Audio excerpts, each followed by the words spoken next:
The Israelis call it Sharav, the Arabs Hamsin.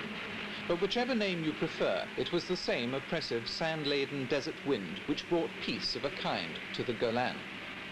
The stinging, dust-filled air hid the opposing Israeli and Syrian positions in the salient bulging into Syria, which the Israelis have held since the Yom Kippur War, and made fighting impossible.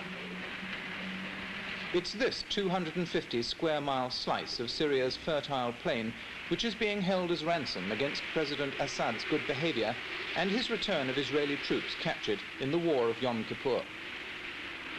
The new territories, as they're called by the Israelis to distinguish them from the Golan Heights seized from the Syrians 7 years ago, are protected by tanks and heavy artillery.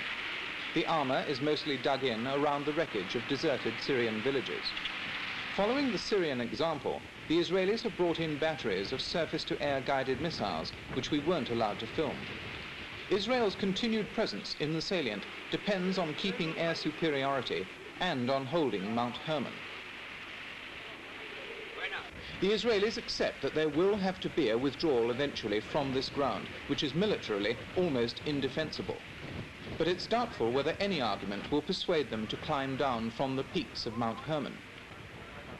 Early in the afternoon, the weather began to clear, and the Syrian guns once again began ranging onto Israeli outposts. But this was little more than harassing fire, and while the Israelis control the high ground, it's unlikely that the Syrians will attempt another set-piece battle.